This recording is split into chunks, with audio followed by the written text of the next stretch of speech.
Yo, yo, yo, you know what time it is. It's time for that brand new Hockey Happy Hour coming at you. Tonight, we're doing the big one. We're doing the one that we're all really concerned about. We got the Metro Division breakdown. Got a lot to talk about, so let's get to it. Hit that like, hit that subscribe. Let's talk some puck.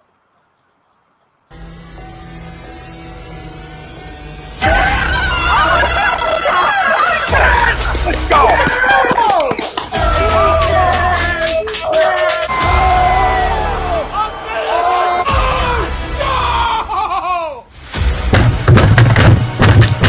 This ain't the puck night! Oh, this game, he stinks! Oh, shit! It's gone!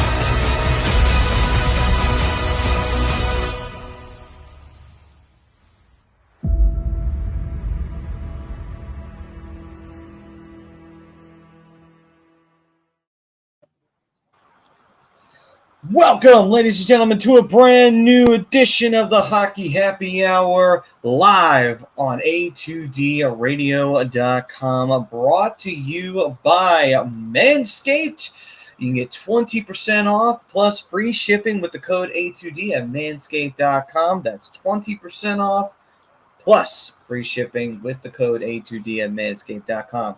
Gentlemen, it's time to throw out your old hygiene habits and upgrade your life with both the ladies and with your confidence in everything.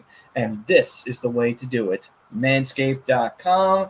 And I am joined, of course, by the Darkwing, Brian Daly. What's up, y'all? Defunk your junk. Go to Manscaped. Right. And the broken one himself, Rob Povia. In honor of, I believe it was 28 years ago, The Crow came out. I'm going to quote my favorite quote from that movie, and that's, "Take a shot, fun boy. You got me dead bang."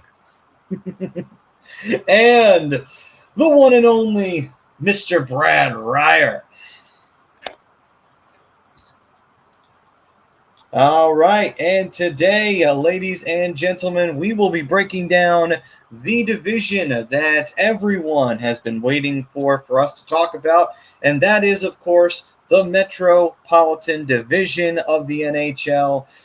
It's the big one. It's the one that we, unfortunately, both of our teams reside in, although unfortunately only really from one side of this broadcast. The other side is like, bring them on. I don't care.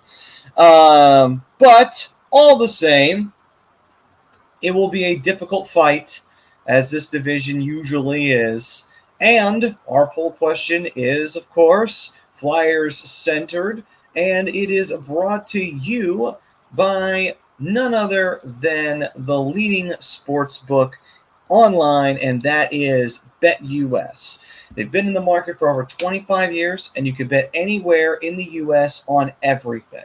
Not just baseball or basketball or football, but also hockey, and who knows what else they got available to you. Go to BetUS, find out what they have, and place your bets. And if you use the link that you see down below, you get 125% sign-up bonus. So take advantage of those discounts, and that way you get yourself a little bit of extra cred there, and you make yourself a little bit of side cash as well. A little side hustle. Everyone's got one these days. Sometimes they call it a second job. But anyway, we go to the poll question, and that is, the Flyer season is over before it even begins. Or before it's even begun. And we do have already the one and only Mr. Tom Arnone. What's up, Tom? Chiming in saying absolutely agree. And he's also saying, what's up? Gentlemen, do you believe that the boys of Broad Street should pack it in already because the season's over? Or no? Do you disagree to this poll? Who wants to take this one first? Yeah, just mark it up. 0-82. Bedard. What are you saying, Brad? Stop. All right, Brian, what you got?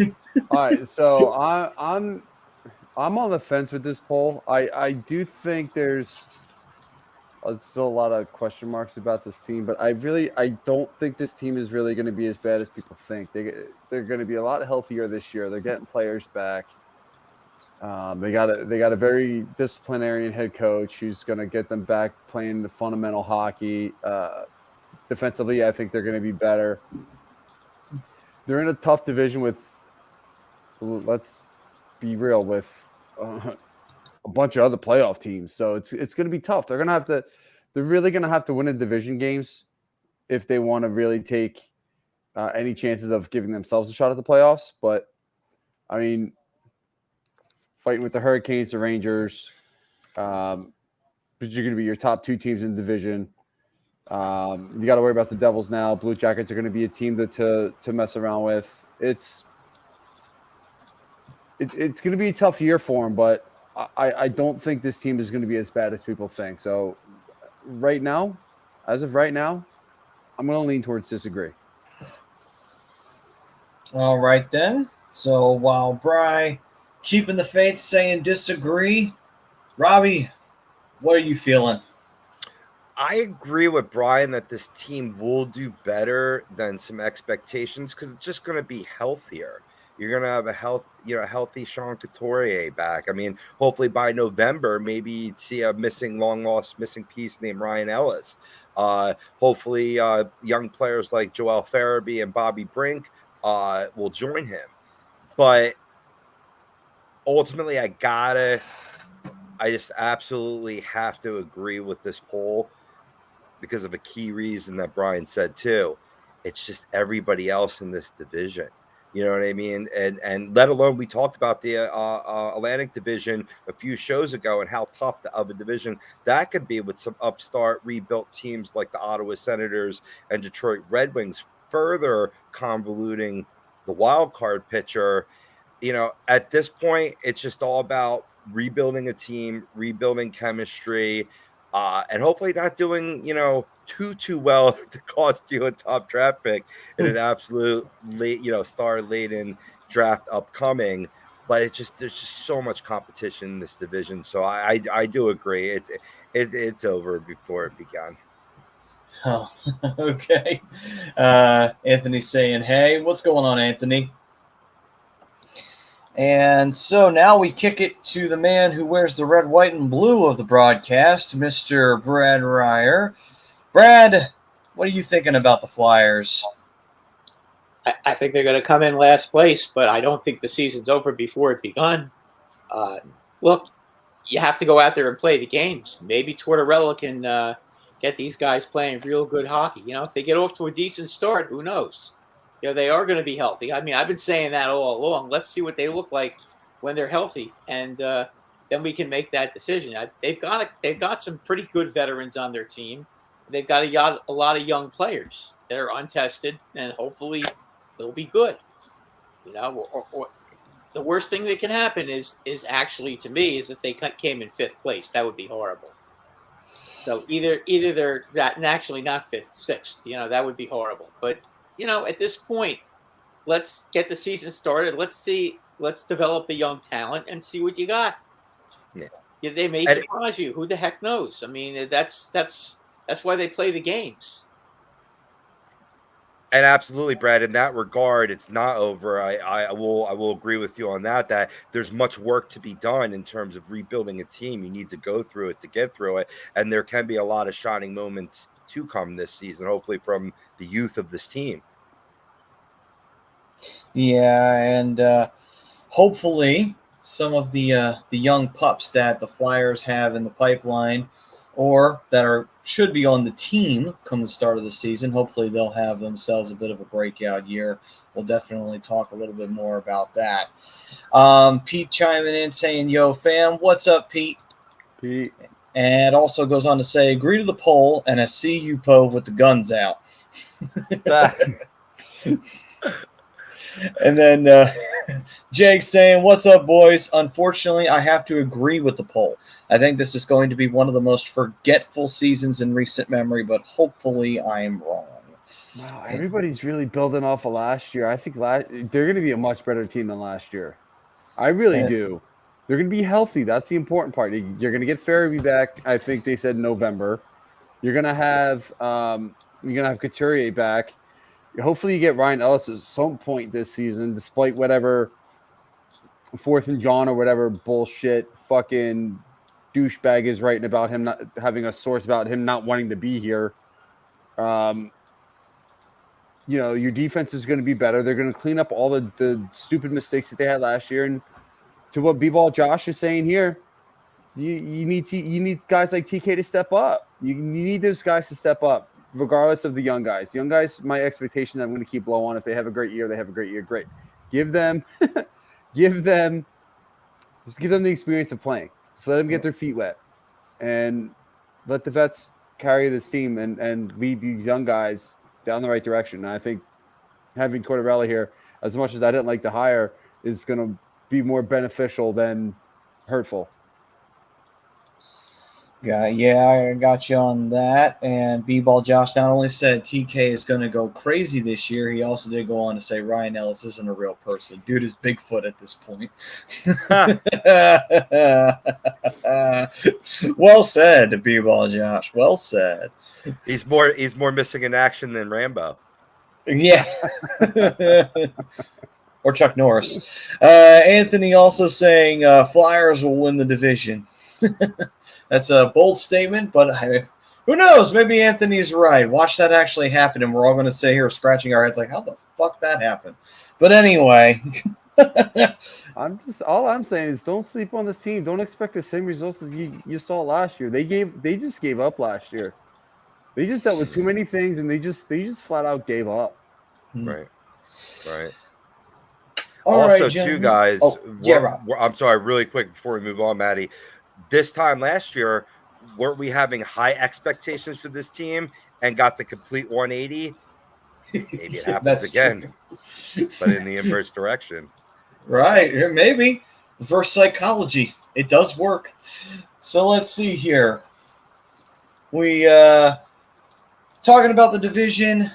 Well, obviously, we'll talk about the Flyers. I know we kind of teased it and previewed it a little bit, but I think we should definitely start to break down the rest of the compatriots in the Metropolitan Division. I'll say that as a pleasant, I use that term very loosely, by the way, compatriots. I would say more like hated, vicious rivals is probably a more apt description of them. But we'll dive into them, and that will be our first period, which is brought to you by, if you are looking to buy, sell a home, or you have a change in career or brokerage, then contact Alan Foy at eXp Realty LLC at 302-682-8820, or visit him at alan.foy@exprealty.com. Big move in life. Do it right. Go to Alan Foy, eXp Realty. All right, then. Here we go. So, to start things off, Wick saying Birds, obviously excited for the Eagles season coming up. B-Ball saying, hope Carter doesn't have any lingering issues. Backup goalie isn't a strength of this team. It'll be an interesting situation there. Ted saying, we didn't know Ryan Ellis was going to only play 4 games for in his Flyers career. Yeah, so far, that's all we've gotten out of him. Maybe he'll break double digits this year. Maybe that'll be one of the main objectives. Ryan Ellis has to break double digits in the season. But anyway, so gentlemen, starting off in the Metropolitan Division, why don't we kick it off with a team that we've been seeing kind of going through their struggles. They've been trying to rebuild their team and get back to the glory that they haven't seen in quite some time. They did make the playoffs a few years back, but then got smacked right out of them by the Tampa Bay Lightning. Since then, they've been M.I.A. from them, and a lot of that has been either prospects have been stuck in neutral, they've taken flyers out on veterans that have not necessarily helped the team, and goaltending has had their problems, but that's also because the defense has had their problems as well, and they've had coaching changes along with it. The Devils. So the Devils have been a team that's been trying to fix their issues for a while now, and have routinely seen it backfire on them. While they've been getting some great talented players and with all the potential in the world, it seems as though that something is not gelling up there in Newark. Well, What do you think it is, gentlemen? And do you think that the Devils will start to correct course here and maybe get themselves to a more consistent competitive position as we could move forward in the Metro? I'll let Robert Bragg go first. All right, then. Brad, all right. There you go, Brad. I'll take it. The Devils, the big problem with the Devils right now is the goaltending. They've got to get that straightened out. I mean, if Blackwood is Blackwood the guy, or is he not the guy? And if he's not, it's going to be another long year for the Devils. They're going to score, and they're going to score a lot of goals. They'll be fun. They'll be a fun team to watch. I mean, they've got a lot of young talent. You know, they really do. You know, led by Hughes and Bratt and some of the other guys on that team. Svechnikov, is that how do you pronounce that guy's name? Svechnikov, yeah. Yeah, he. I thought he was a pretty good player. He was very good. He was very good when the Rangers played against them. I think they need Dougie Hamilton to stay healthy. I mean, he missed a lot of time last year. I think their defense is going to be a little bit better this year. But again, the goaltending has got to be better. There is no way this team can compete for a playoff spot if they don't have goaltending. You know, the one thing the Flyers have over this team is they do have some goaltending. But look, the Devils have gotten to a point now where they've got a lot of good young players. Okay, it's up to them. It's whenever they become ready to be highly successful in the NHL. Before and when they get to that point, then they're going to be a playoff team. I don't see it this year. They need a lot of. They don't really need Nick Delorier, Josh. I don't agree with that. They've got a guy who can go out there and handle matters. The guy they stole from the Rangers last year. I just can't remember his name off the top of my head, but. They do have a guy who can go out there and take care of business for them, but they need that one real step. Now I know they've made some moves. Okay, when you look at their roster, I mean they went out and they still got they went at. Here's a question now: is Jonathan Bernier going to play this year for them? What is the deal with him? Not sure what his deal is, but I think that's why they went out and got Vanacek. I mean, he's not the answer either. No. You know, that's the problem. Now, guys like Segenthaler, he showed a little bit last year. He's got to step up. They got a lot of defensemen who really, really need to get out there and just get it together. You know, if they do and they protect their goalie a little bit better, then they might be able to sniff the playoffs, but it's still a long way from happening for the Devils right now. So Anthony's saying Flyers need to sign Yager. He's still scoring goals. And he's also saying Anthony did go and say Devils need to move out of Jersey because it's a dumpster fire. And then, of course, Josh talking about Nick Delorier. And then Anthony's saying the whole state of New Jersey is a shithole. Well, goddamn. Don't shit on my state. I mean, I can't disagree with him. After living outside of the state for over a year, I can't disagree with him. Damn it. Depends on where you're at in Jersey. Depends on where you're at. There's lots of beautiful places. Come on. For sure. For sure. Damn, but that's crazy, man. It's been a year since you moved to North Carolina. Damn, man. Time fucking crazy. Flies. Yeah, anyway. over a year. Chucks, what's up, man? And he goes on to say, agree to the poll, unfortunately. So much negativity. Yes, lots of negativity here. It's okay. We go 0-82. It's all right. Maybe it'll make it happen. All right, so on to the next. Gentlemen, what do you – oh, yeah, Brad, hold on. There you go, Brad. This sounds like – you sure this isn't Giants sports talk? That's pretty negative. That's what this is sounding like. It's got the we're doomed mentality before anything even starts.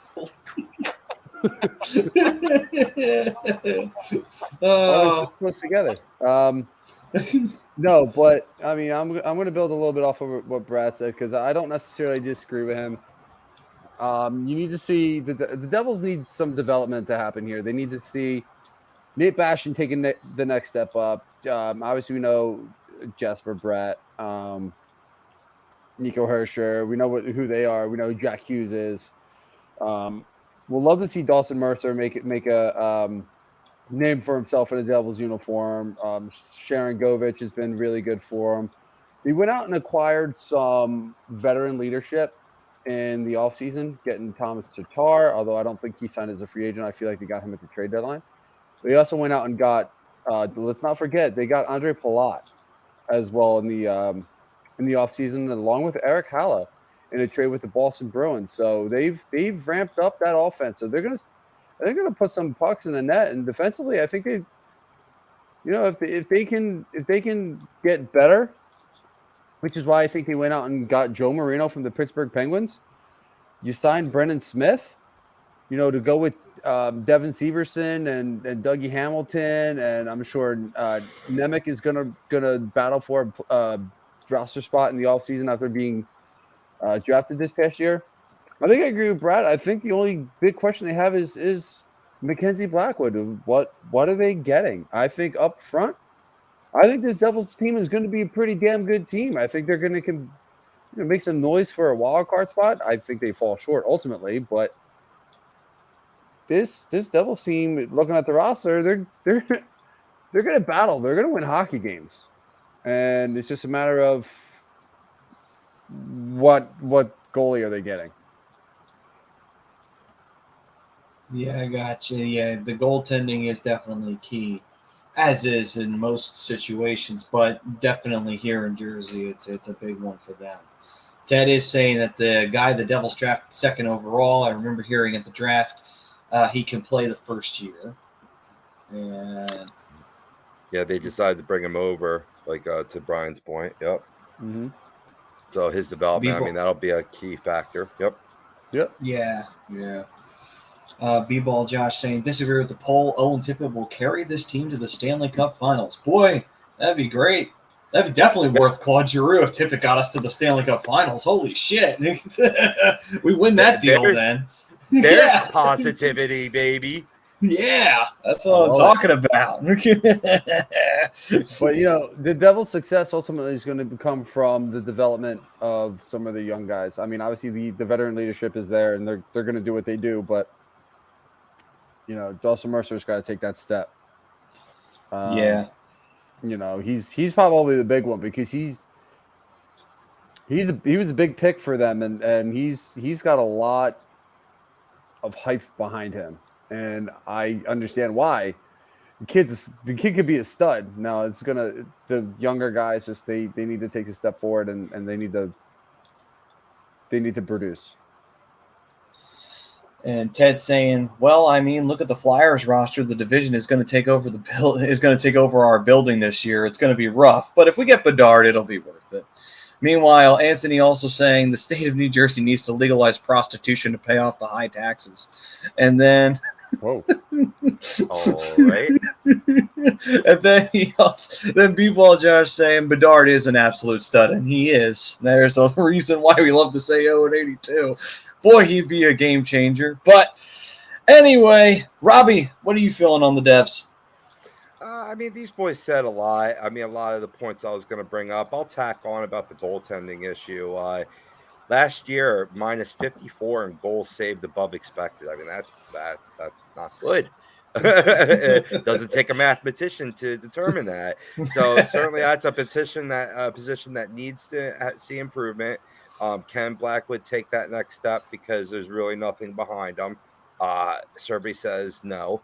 Andre Palat will help this team. I think it'll help this team get tougher, get grittier to kind of balance that elite goal scoring that we could see from some of the youth here, i.e. Jack Hughes. But this team will take a step, not too big of a step.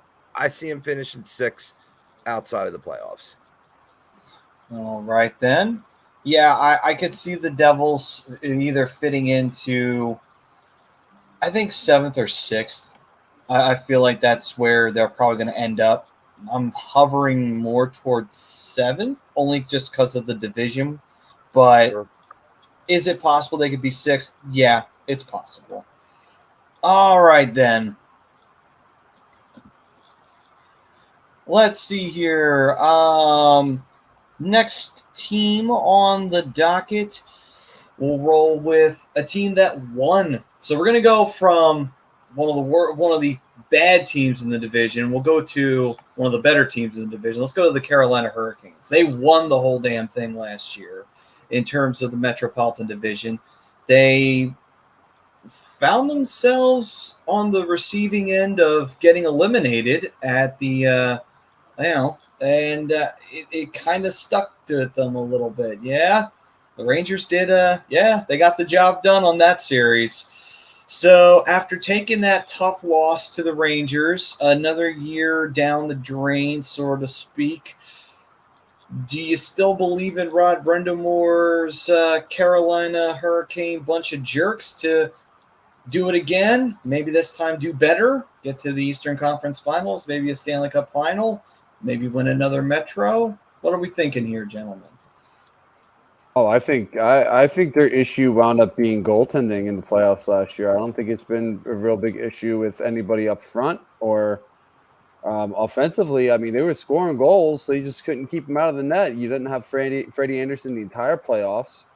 That played a huge factor in that. And then this offseason, jumping into this year, Carolina Hurricanes lost Tony DeAngelo. Okay, that's a big-time right-handed defenseman. Where do you go from there? They went out and made a trade with San Jose to get Brent Burns. I think it's a great move for him. It's a big body. He's going to help the power play. He's going to help the penalty kill. He's going to get things. He's going to play a physical game on the back end, which is going to make guys very uncomfortable when having the puck in the offensive zone when he's on the ice. And that's ideally what you want. They didn't make a ton of moves this past off season here. I mean, I think they did some good things with what they did. Going out, signing Paul Stastny to a 1-year deal. That's some veteran leadership. You go out and get Max Pacioretty. That's a 30-goal scorer there. You get Kotkaniemi. Locked in on a long-term deal. For this team, you need some guys to build off of the good seasons that they had last year. The one guy that I'm thinking of specifically is Seth Jarvis. He had a great year last year. Had some huge moments, showed some ice in his veins. And he needs to build off it. You keep that third line together. You lose Nina Ryder, which is going to hurt, but you bring in Max Pacioretty. That's going to help as well, like I was saying earlier, in a trade with the Vegas Golden Knights for essentially nothing. So they gave up nothing to get a 30-goal scorer. So that's great for Carolina moving forward. But, for me, it's going to be the depth. I mean, we see a lot of – I say it all the time. I see it a lot down here. There's no superstar on this team. There's no guy that you can absolutely rely on to put the game on his back and say, hey, let's go, boys, I got you. That guy's not there. They're a complete 4-line team. They had one of the best defenses all season long. If Freddie Anderson can stay healthy, I see this Hurricanes team clearly getting back to the playoffs.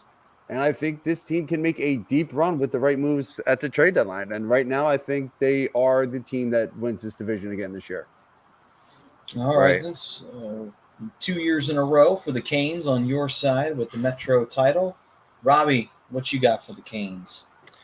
They got fool's gold from the Golden Knights with Pacioretty and going to be out a few months now after that deal, but eventually he'll be back. So that'll be almost like a trade acquisition at the deadline already in place that could help with their front end scoring. And I do like Burns here. As we made fun of a little bit being long in the tooth, what does he really bring into the Hurricanes? But he does have a legit shot to rejuvenate his career here, especially playing next to probably the most underappreciated defenseman in all the NHL, and that's Jakob Slavin. I think just see how DeAngelo picked up his game playing against them and then multiply that by Burns. I think they're going to play tough defense in front of not only a healthy Freddie Anderson, but also a healthy Antti Raanta, who showed his weight worth in gold in terms of filling in those playoffs behind Freddie Anderson, being a nice potential duo, taking what was formerly a weakness of this Hurricane squad and turning it into a big-time strength. We know about their goal scoring. We saw it It led them to the top of the Metro Division last year. I think it's going to do it again this year. I think they're going to be even a better team, and it's going to feed right into my hot take of the week at the end of the show, guys. Whoa, little tease. Nice. Yeah, baby. And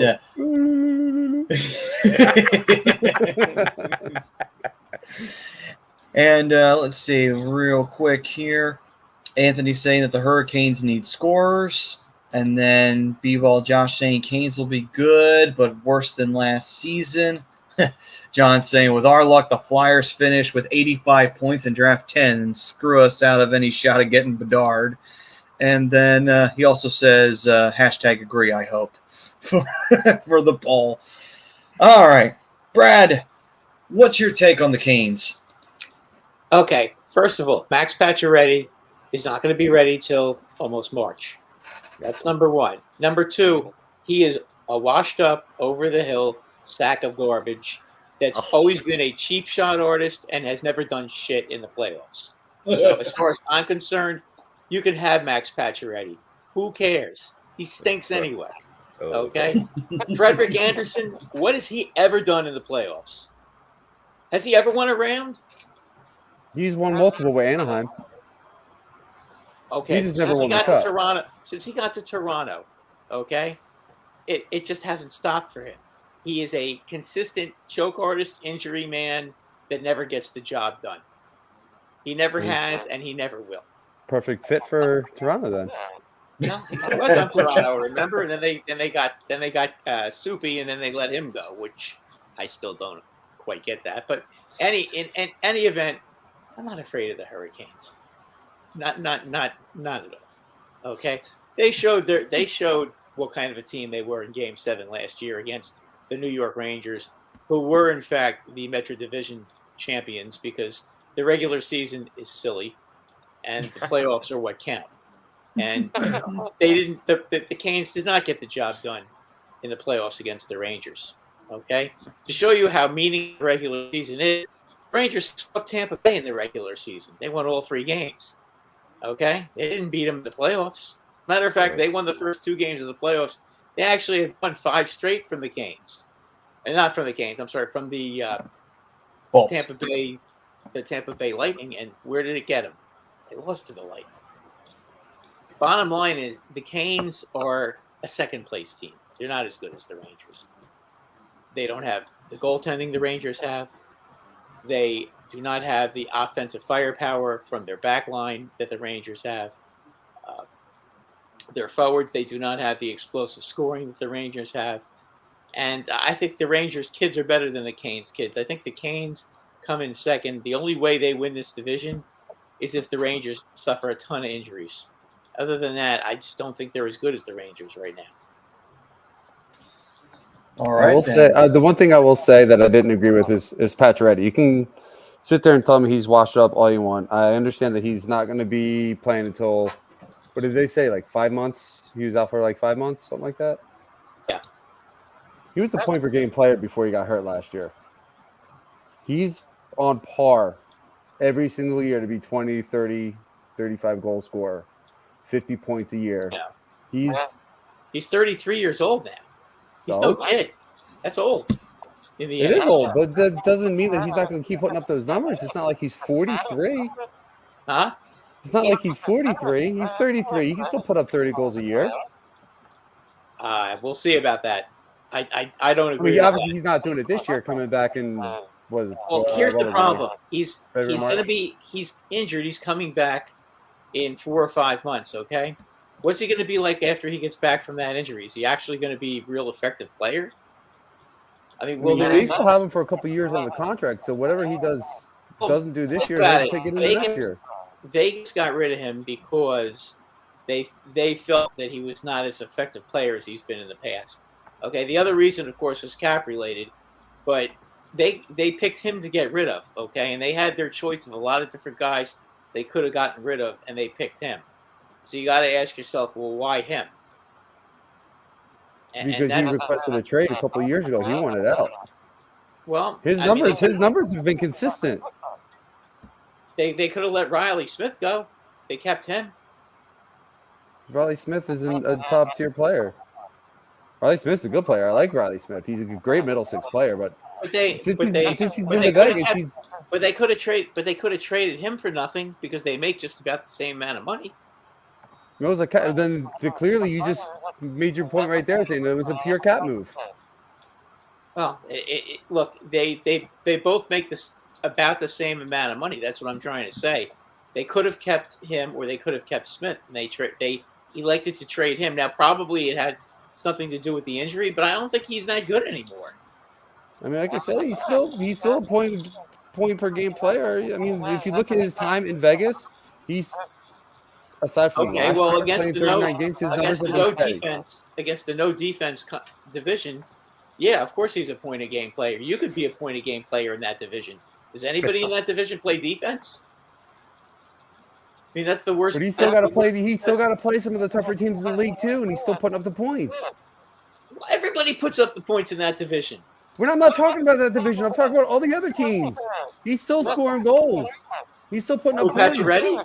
Yes. Yeah, but he's still playing most of his games against that division.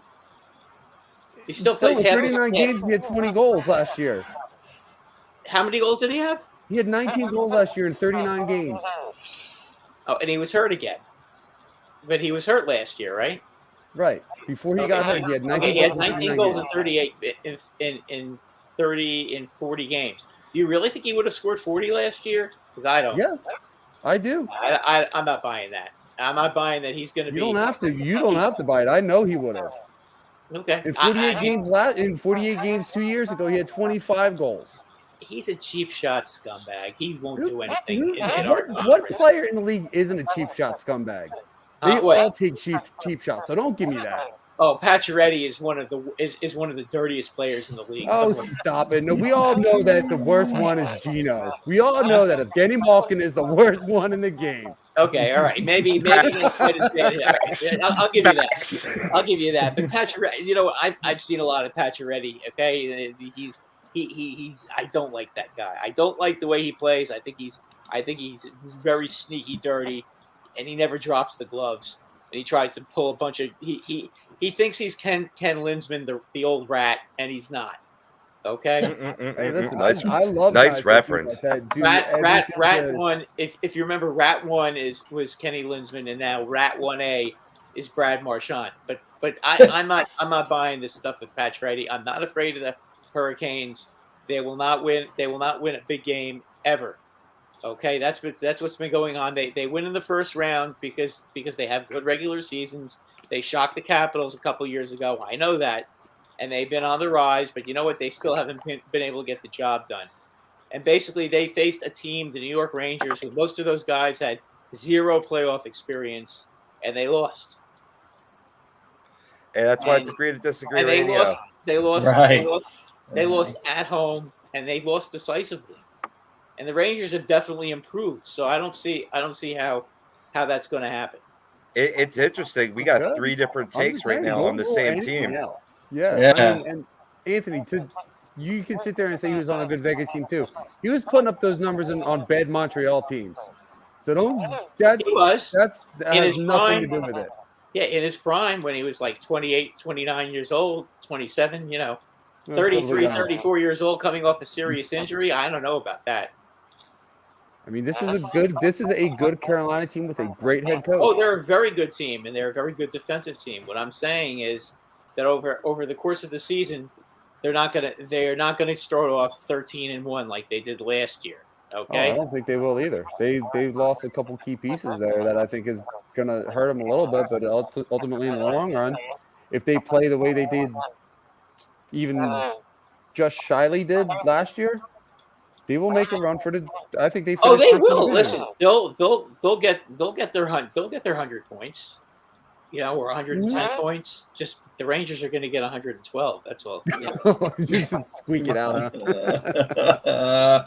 All right then. So differing opinions on the Carolina Hurricanes, which shockingly, that's the team that the argument got started over. where it would not. To be fair, it was over Pacioretty that got it going. Okay, yeah. So it's over. If you had told me when I woke up today that, like, oh, hey, you know that the big argument's going to be over Max Pacioretty of all people in the Metro Division, I would have laughed my ass off.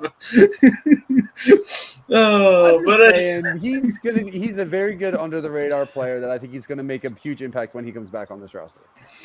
All right, then. So let's see here. John saying, we know the Rangers are a good team. Stop already. Wonder who he could be talking to when he said that. Doug Schultz saying Flyers Facebook page won't let me comment. I guess I ruffled some feathers. Yeah. And that's what we're all about here at A2D Radio. Ruffle those feathers. Way to go, Anthony's saying it doesn't matter what Braz says because the Hurricanes will lay the smackdown on the one-hit wonder Rangers. Oh my! If that does happen, I am so using that. If that does come to pass, I'm gonna say the one-hit wonder Rangers. I'm gonna have to do it then. If it happens, though, we'll see. What were you saying, Brad? What were you saying? If the queen had balls, she'd be king. Yeah, there you go. Oh, all right. Ted's saying, tell him, Brad, earlier on in the comments, Anthony with the Max Pacioretty on the Vegas team. And then Ted goes on to say Brad knows Sasaki. And we go to our next team on the list. As for me, I'm going to say that the Hurricanes, I'm going to say second place. I think that they still do very well, but I do think second place is where they're going to end up sitting in. Not by much. It's going to be a very, very close race to the very end, in my opinion. So we go on. Our next team on the list. Let's talk about a team that, quite frankly, we've been hoping and praying would finally stop being competitive. At least I have been. I'm sure Rob has. And maybe actually all of us. Maybe everybody in the civilized hockey world is hoping this team would stop being competitive. But for some... I did what? Just hoping and praying. But for some godforsaken reason... What'd you say, Brad? Which team are we talking about? Oh, trust me, you'll know in a minute. We've all been praying that this team will stop being competitive. We all know that this team is annoying as shit, but we have to deal with them every fucking year. They have one of the most annoying human beings ever to play the game on their fucking team, leading their fucking team. Let's talk about it. Sidney Crosby and his Pittsburgh Penguins. All right, gentlemen, let's break them down. So we've been talking about the Penguins off and on now for a few years of wondering when are we going to see the drop-off? Because it's been a steady decline for the Rangers. The Penguins. My bad there, Brad. The Penguins are you're starting to see. They still managed to get in. They still managed to get their 100 points. They still managed to fight the Rangers hard in that first-round series. But in the end, they lost. And in the end, you wonder, okay, are they going to keep this up next year? How long can they keep this up? Especially if we get a 100-point standard as the norm. How long can the Pens keep this up? How long do you think they'll keep this up? And do you think they'll do it this year? Or do you think we will see the Penguins finally miss the playoffs for the first time in a long time? I'll let one of these guys. Brad's answering first, so let's let Brad go first. All right. Brad, take it away. They're not going to miss the playoffs. They're still a very good hockey team, okay? The only way they miss the playoffs is if Malkin and Crosby just miss too many games, okay? They're going to have their moments. They're going to be up and they're going to be down. Okay, they're still a very good team. They'll still get their 100 points. They have one of the best goaltenders in the league in Tristan Jarry. If you look at Chris Letang, to me last year, he looked as good as he's looked in his entire career. He played almost all the games last year. They're still a very good and dangerous team. They've got guys who can score. They still defend well. They're just a little short right now. I don't think they're good enough to win a playoff round right now, but I think they're still definitely a third place team at for sure. And they'll be knocking on the door. They'll have their runs when they look absolutely incredible, but like all old teams, they're going to have runs where they look incredible, and then they're going to have runs where you just shake your head like, huh? Because that's kind of what happens with players with players when they age. They lose their consistency. So I'm thinking third place, but they're still going to be tough to beat. Nobody really wants to play them in the playoffs. You know that as well as I do. I mean, who really wants to play Sidney Crosby and the Penguins? Okay, if if they're healthy and everybody's in there, which is obviously something that we don't know is going to happen because the Penguins lately have always been unhealthy. If they can manage to stay healthy, they're a dangerous team. And listen, they made a big mistake in Game 7. They let the Rangers off the hook. Okay, the Rangers came back, and then they took one of the stupidest penalties I've ever seen a team take in a Game 7 right at the end of the third period. So what happens in the overtime? The Rangers get a 4-on-3, and you knew the Rangers were going to score. It was only a matter of time. So, and that was a problem for the Penguins all season. They couldn't kill penalties. By the way, getting back to the Hurricanes, that was another problem they had. Okay, was penalty killing. They were great in the regular season until they played the Rangers. I just wanted to add that in. I forgot to mention. I can't not agree with that though. I can't not agree with that. Like that was. Yeah. The Penguins are going to be a dangerous team, and I don't want to play them in the first round of the playoffs. For one, they're a dirty team. They're gonna a couple of guys are going to get banged up. They're not easy to play against. They're not fun to play against, and that's the bottom line with them. So they're still a team to keep an eye on. I don't think that they're done yet. I think the Cup days are over, but I don't think making the playoffs are over. I think that they do make some kind of a good stand this year and get to the playoffs. All right. So Brad's saying playoff, first round out. That's where he's looking at hovering into third place there for the Pens like they did last year. Rob, you feeling that way? Yeah, I mean, I got them in third too. I mean, this is a Penguin squad. They've made the playoffs in 16 straight seasons. They've only picked in the first round only twice in the past 8 drafts. I mean, they're an old team. The decision to re-sign Malkin, Chris Letang, Brian Rust, and Ricard Raquel to expensive long-term contracts.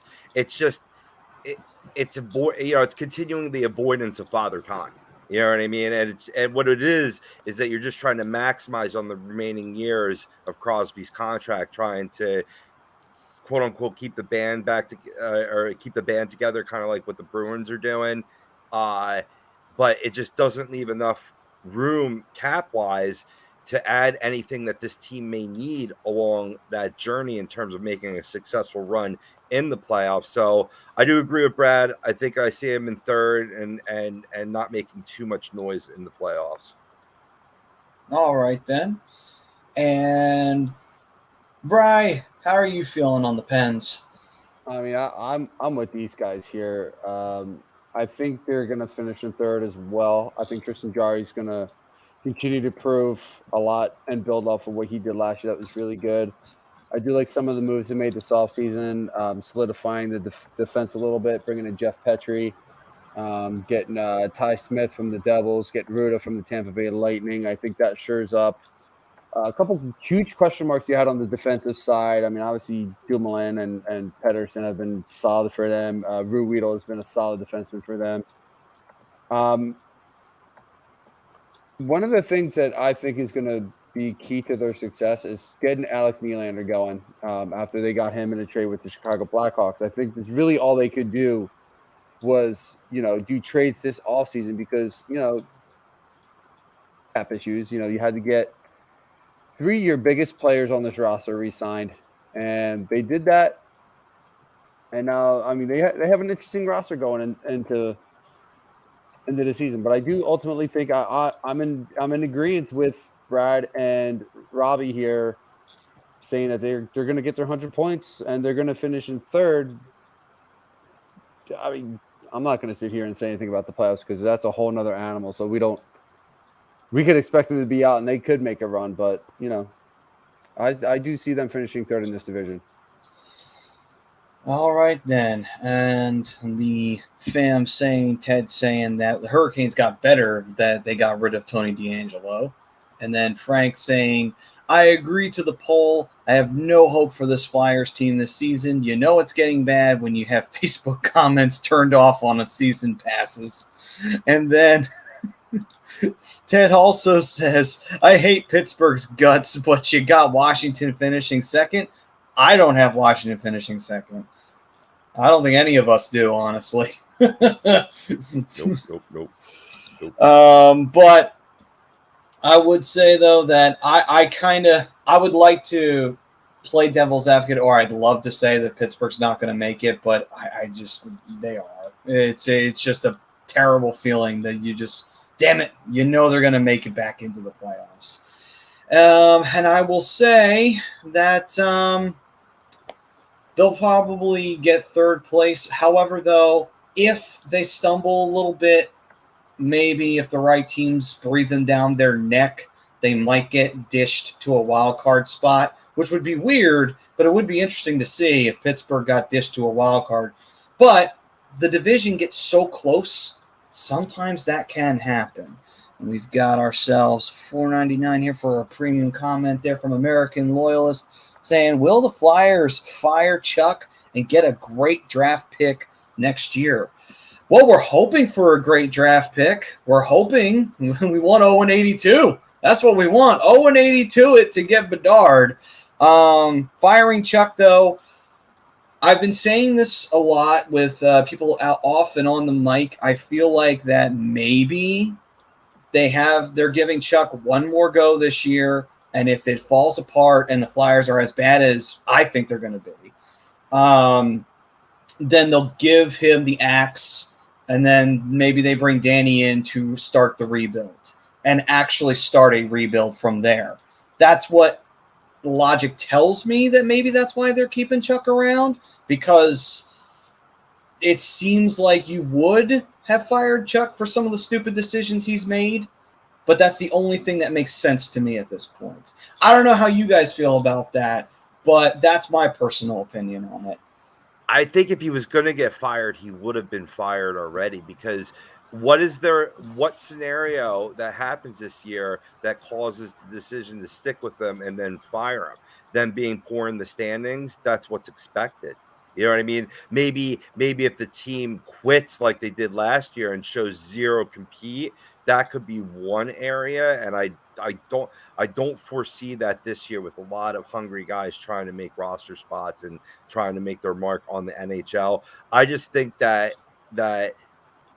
they're going to give him the rebuild, and then if they don't get to where they need to get to, that's when maybe you move on to a Danny Briere, in my opinion.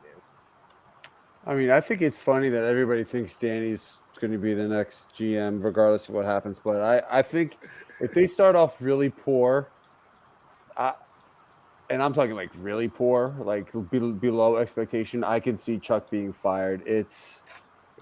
I mean, let's be real. I think he's on his last leg. I think they wanted to fire him this year. I just don't think they had any better options out there to fire him. But I mean, you never know. You never know. I don't to say they will. I mean, they will at some point. It's just a question of when. And I don't necessarily think they're going to get a great pick this year. I think they're going to get a good pick. But with this 2023 draft class, doesn't matter where they draft. I think they're going to get a great pick. All right, then. Brad, how do you feel? What are you thinking on the outside perspective? Well, I think when you say the Flyers are going to be bad, okay, they may be bad, but let's look at it this way, okay? If some of the young players start stepping up, okay, and show some life, you might want to give him a little credit for that, because he's rebuilding the team and he's bringing in young players, and as I said, if some of them really look good and the team just shows a lot of improvement this year, having a bad record and all, I understand it's the only thing that matters in wins and losses. But I think in the situation the Flyers are in, the kind of wins and the kind of losses that they have, if they're getting their brains blown out every game, okay, that's a problem. If you're seeing some of the young players scoring goals, but they just can't seem to hold on to the lead because they just don't have quite enough talent to do that. They blow a 3-1 lead in the third period to like the Colorado Avalanche or something along those lines. Games like that. You see games like that where they're losing. That's what I'm talking about. It depends on the kind of loss we're talking about. And if they're getting a lot of those kind of losses, you might want to reconsider not firing them because, as I said, the kids are stepping up and playing better. They just have to develop them, and a lot of them are going to get development on the run this year. Up in the NHL. So I wouldn't be too sure that he necessarily gets fired. I mean, if they don't have a lot of points, they're gonna draft a top player next year, and I would give him one more year and one more draft to see if he can get some players in here to do the job. They're going to be getting rid of a lot of guys in the off season next year, and you're going to have some salary cap space. What did you want him to do this year? He had nothing. There was nothing he could do. This team was just a mess. I mean, the guy before him made a big mess out of this team. So it's kind of like the same thing as blaming the Giants' new group of front office guys if they stink this year on Gettleman's mess.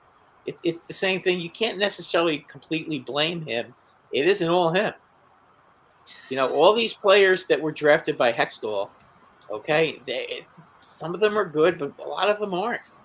And you got to let him bring in some of his young kids and see where it goes. I agree. I'm excited for if they can get a little luck, next year in the lottery, then who knows what's going to happen. Yeah, and I'm excited for Gutter Gauthier. Yeah. And he does have another premium comment here. If what you say happens, do we have a coaching change? Well, if what I say happens and they decide to do a rebuild, I would say yes, but that's only because I think that they would probably, if they're doing that bad, I would see them doing that, and they would just say, well, obviously Torts isn't the guy, because the knee-jerk reaction has been known to happen in Philadelphia very often, and I could see that being a follow-up. After you can Fletch, you get rid of the coach. You say, screw it, we're just going to go find somebody who will develop the young talent, and we're done with this. And that's not to say that Torts has never done it, because Brad has pointed out that he has, just that I don't know if they would have the faith in him to do it. Just because, again, knee-jerk reaction, that's what the Flyers do. If what I said comes to pass, I could see it happening. That's if what I said happens. In another situation, I would say more along what everybody else was saying, I would say they wouldn't. Even if they're having a bad year, I would say they wouldn't be firing him. If what Rob, Brian, Brad are saying, no, I don't think they move on from Torts. I think they keep him, and they see what he can do. Yeah, Torts ain't going anywhere yet.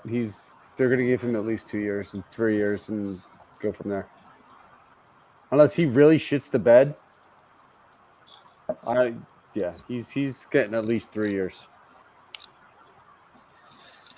All right, then. Got you, Rob. Agreeing on that one. All right, well, we thank American Loyalists for the 2 $4.99 premium comments. Very much appreciated, my man. Hit that like and subscribe, brother. Absolutely. And let's see. He also had said, do you think that we'll be able to get a Gary Jeff pick? I think we definitely talked about that, where we hope for the 0-82. Swoopy chiming in. Hey, gentlemen. What's going on, Swoopy? What up, Swoopy? Dan saying I might get NHL 23 on the PS4. Okay, Dan. It's supposed to be completely revamped, so I might actually be excited for one, and not because Trevor Zegras is on the cover. Now, here's the thing, though. This is EA who says that, so you got to take it with a grain of salt. But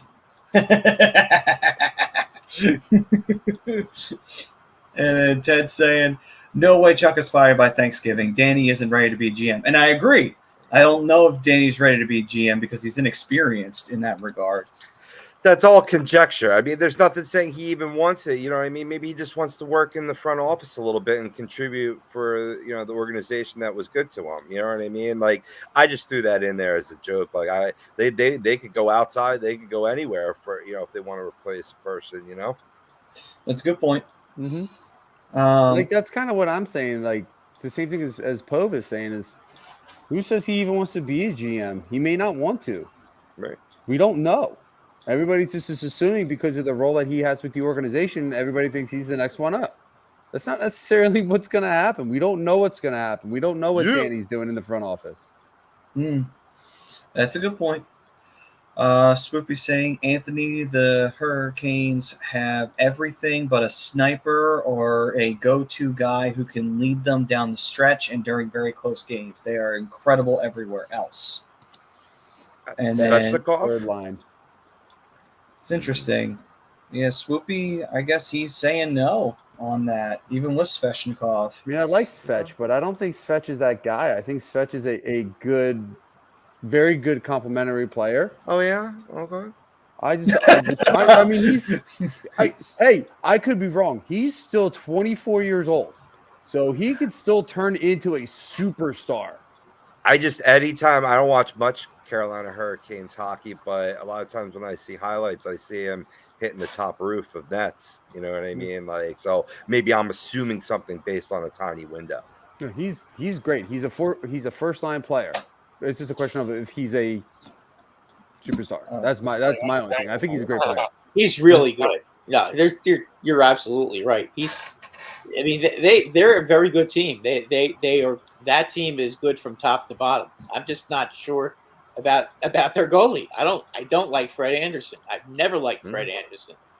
I think he's a big choker. He choke in Toronto, and he's never there when you need him.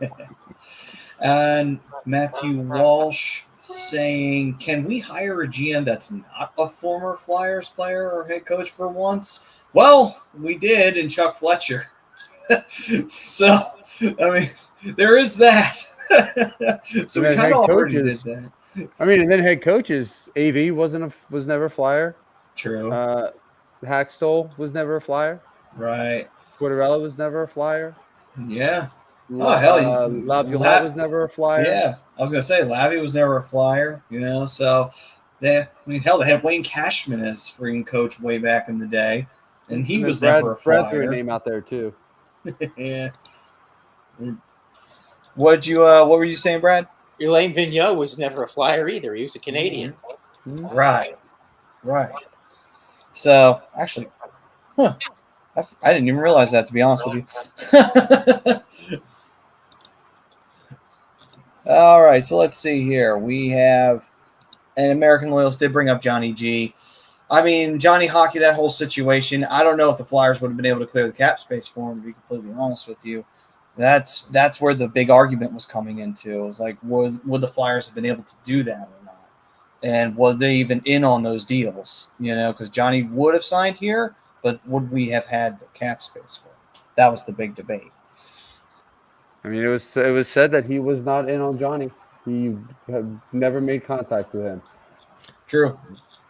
And I agree. I don't think it was worth giving up the first round pick with JVR's contract in order to make the space to afford to sign a player that I don't think was going to put the Flyers over the edge. Like, they're not one player away, let alone a player that, don't get me wrong, is a pretty damn good hockey player, but he's not like an organization changer, in my opinion.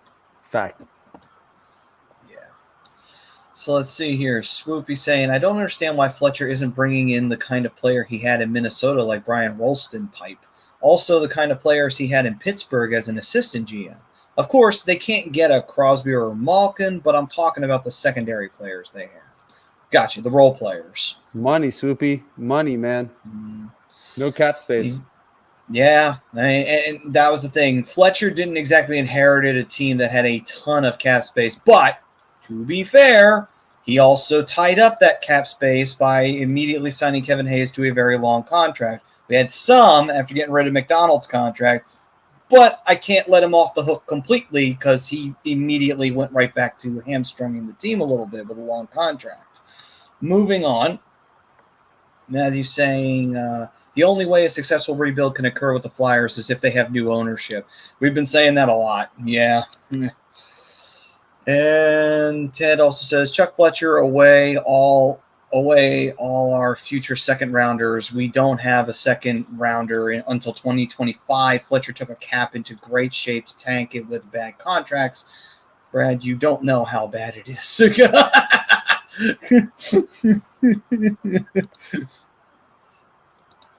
What'd you say, Brad? You're not wrong about that. I mean, again, I'm not completely filled in on all the stuff that happened with the Flyers. As you know, I am a Ranger fan. I'm totally filled in on them. I'm not quite filled in on all the things that have happened with the Flyers. But I can tell you this: stop bringing in former Rangers.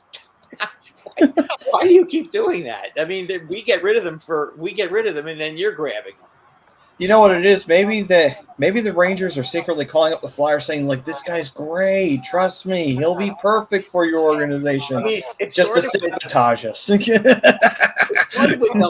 started with Delzato, and I tried to warn all the guys who I used to work with about Delzato, how much he stinks. And they didn't, he had a great rookie year, blah, blah, blah. It's like, he can't play defense, and he's a meathead, blah, blah, blah. And you saw it for yourself. But, I mean, it started by bringing him in, and you brought in Hayes, who's another meathead who plays great, but Tony DeAngelo, another meathead. I mean, can't you ever bring in a player that they had that was a really good, solid player? I mean, they had some that because they held on to him. You can't because they held on to him. Did you guys get Derek Brassard? When did you guys get him at one point? This past season. Yeah. Yeah, I mean, you got him when he was 100 years old. That's what we do. He looked good for a little bit, though. He did look good in a couple games. And then you couldn't stand the fact that you traded one of your defensemen to the Rangers, and then when the Rangers didn't sign him, you go back and get him back again. Yeah, that made no sense whatsoever. Well, you got a third-round pick out of it for free. Right, exactly. I mean, but just I would rather give that defensive spot to one of the young guys trying to develop him on the fly, like you were saying before, Brad. And to Ted's point, I get that Chuck traded away the second-round pick in 2024. So you're just talking about one more draft, but we do have 2 number 1 picks because of the Giroux deal. So just I'd rather have the 2 number 1s there and bring in a player like Tony DeAngelo who could help this defensive squad as opposed to a Justin Braun that's just clogging up space, kind of a la Keith Yandel last year. Right. And I agree. You don't want to. You don't clog up that pipeline. Give the young pups a chance. I'm actually, Rob. I'm glad you brought something up because I want to jump on this real quick. What's up, Prez? What's up, Prez? So you were saying that they didn't want to give up the first round pick for JVR for the cap space to sign Johnny. Mm-hmm. Here's the thing that I think was the deal breaker for that, if that's even what they were trying to do, is they wanted the 2023 first round pick. They didn't even want the 2024. If they were going to take JVR's heavy contract, they wanted the pick for this upcoming draft. I don't blame Chuck Fletcher whatsoever for not giving up that pick with this draft class because you're going to get a stud no matter where you pick it up. Right. So, I mean, which would you rather have? I mean, I'd rather have the young guy than and this is nothing against Johnny because I think Johnny's a fantastic player. To your point, they're not a player away. They're not. They're multiple players away from being a legit cup contender. So to me, if I'm trading a 2023 first round pick, you better make it damn worth it for me coming back the other way because that's giving up on a really good first round draft class. Chris was saying, agree, Pove. Johnny wasn't a right fit timeline for where the Flyers are. And Swoopy saying, I think Johnny G pretty much thinks Fletcher is a very bad GM after autographing a Fire Fletcher sign. He wanted to be here very badly. No, I think people are making that out to be something that it's not. I think it was just the only thing the kid had when he met Johnny. Right. And Anthony also saying Del Sada was an NHL player. And Ted also said Calgary traded a contract player worse than JVR for a conditional 2025 first rounder. If the Flyers wanted Johnny, they could have gotten him. Chuck has no clue what he's doing. And then Swoopy saying, hang on, real quick, Ted. The problem wasn't with the pick. He was okay with the pick. It was the year of the pick. That was his problem. It's a 2023 and one of the best draft classes we're going to have in a long time. This is the first generational talent coming out in the first round since probably Connor McDavid. This is going to be a huge draft class for a lot of teams moving forward. And if they wanted a 24 or 25, I'm sure he would have made the deal, but not for 2023. Yeah. And Swoopy saying, a long one here. D'Angelo should have been a Flyer last year for nothing instead of trading a bunch for him. Was the Ellis addition before they knew he was injured the reason why they waited? If that's the case, then why did they say they wanted him for a long time, then not go get him immediately? And then he follows that up with, I don't want to hear it. It's because of his character issues. If that's the case, then why say you've wanted him forever, but then let that stop you? That to me, I think was more of I think they want to fix the problem that they have currently in the defensive system, but they needed to go and trade for that fix. Do I agree necessarily? No, but I think that that's what Fletcher was trying to do. He was trying to fix the problem that he saw, because he also knows he's not going to get Ellis at the very beginning as well, and I think that that's a concern that he wanted to address, because he knows that Ellis may not come back until possibly midway through the season. Who knows? That's the problem that he's currently having, is that his defensive leader is not going to be here at the start of the season. That's the only thing I could think of. It would be the fact of Ellis's injury. So if that's the case, why sign him to a 2-year contract? That's kind of where my mind's at. You know what I mean? The only thing I can think of is that maybe that's what D'Angelo wanted. No, it's definitely what he wanted. He wanted a multi-year deal. He don't want to go team to team, year to year, and have to worry about it every year. I get it. The only thing I can burden. Thinking, it's like every other sport, and I know Robbie and Brad can agree with me here. It doesn't matter what sport you're playing. If you're playing on a 1-year contract, it's a distraction the entire year. Yeah. The only thing I can think of, let's see, Priz saying that this upcoming draft class is going to hurt my wallet in future years. And then Ted said Calgary cleared space for 2025 conditional first sign Kadri so that we could stop with the 23rd pick. I didn't want Johnny, but I like having draft picks in 2023. And then Prism said Davison traded DeBrincat for the 7th overall pick in a weak draft. And then American Lows, Connor could be our Crosby. He might be the West's Crosby. Oh, he means Connor Bedard. I'm sorry. I thought he meant Connor McDavid. My bad. I got that confused. But that would be nice. All right. We thank everybody for commenting in. Keep that coming in for the night. By the way, comments brought to you by Gleason's Bar, located Levittown in Mill Creek Ave, Levittown, PA. Use promo code A2T for 10% off your order when you dine in, take out, or you go online at Gleason'sBarandSteaks.com. All right, gentlemen. So let's continue forward here. We were talking about the Flyers. We were also talking about what was going on with the Penguins. We talked about where they'll most likely finish. I think they'll finish 3rd or 4th. Everybody else pretty much got them in 3rd. So now, gentlemen, no, Swoopy, I think that's more on your end because everything seems fine here. We haven't had any disconnection issues on Facebook from our end. So I would check to see what's going on.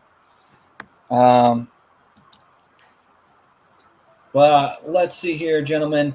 Let's dive into our next team on the list. And the next team we have, let's take care of the Capitals. So the Penguins were one of those teams that we talked about that slow decline that they're on. We talked about how they'll probably make the playoffs still, even after all the issues that they've had with health and whatnot and getting older. Washington is kind of in the same boat where they've kept a lot of their core together, which makes sense. And ever since the Cup, though, it seems like they've been on a much more sharper decline, though, I feel, than Pittsburgh, at least in my opinion. I feel like they've been on a much sharper decline than the Penguins have been.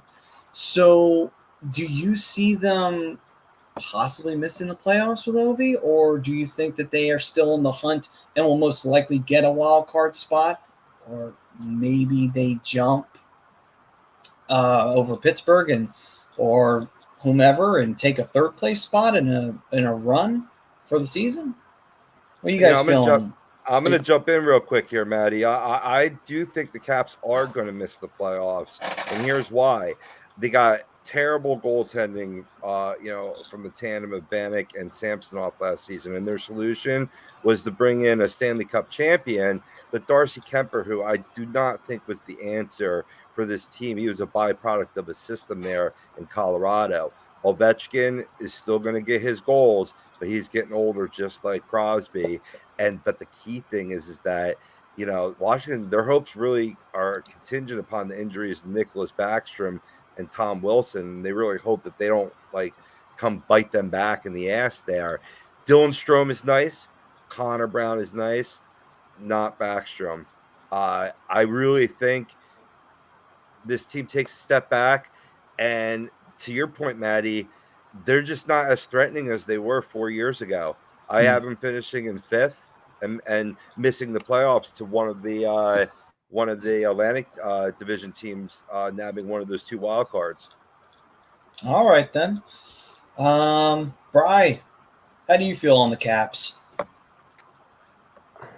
I have to agree with Rob here. I don't think this is a playoff team. I don't think they really did anything this offseason to really make this team any better. I mean, you had to go out and get a goaltender because you traded one away and the other one walked in free agency. Backstrom, I mean, you want to talk about an old team. Everybody was talking about this, some of these other teams. This is an old team here. I mean, you went out, you get Dylan Strohm, which is a good move. He's a young player, but I don't think he's going to be enough to get this team back to the playoffs, back to being a 100-point team. Defensively, I don't think they really have anything really great.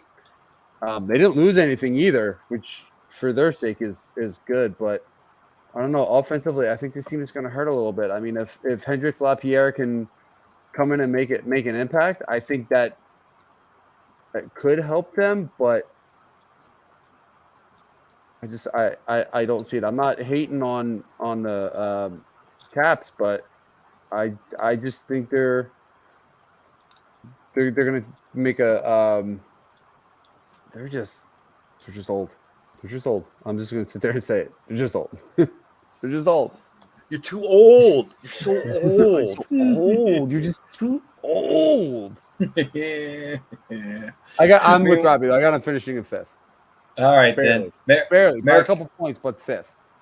Gotcha. And American Loyalists saying Ottawa hopefully will be that team that nabs a wild card spot from Washington.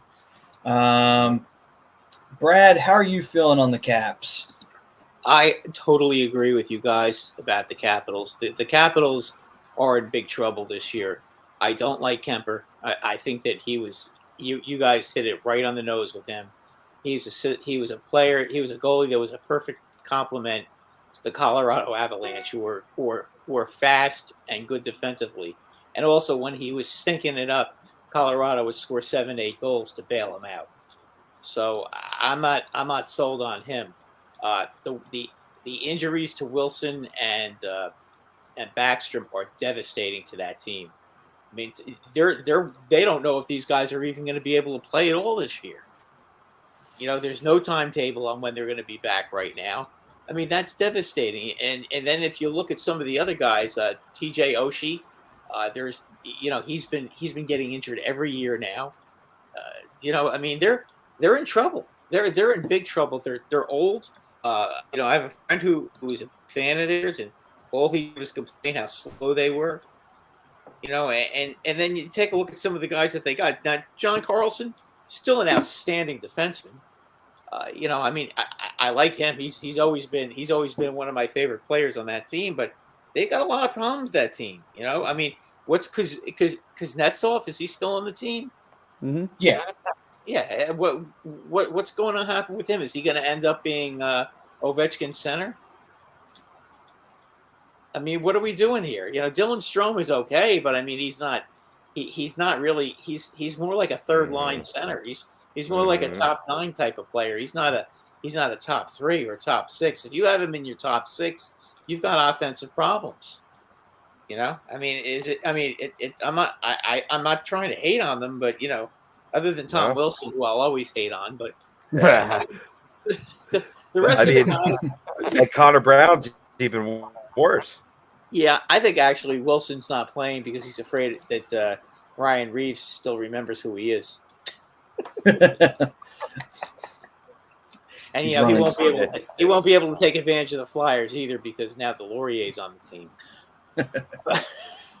But I think you're looking at the Flyers. I think not the Flyers. I'm sorry, the Capitals. I think they're number 6 this year in the division. Okay, that's a heavy decline right there. But all right then. Well, you know what? It would be easy to say they're number 4 or number 5, but I'm going to go out on a limb. I say number 6. Yeah, I like it. I think that they're going to be in big trouble. If God forbid TJ Oshie gets hurt or Ovechkin gets hurt, what are they going to do? Right. I mean, they're dead.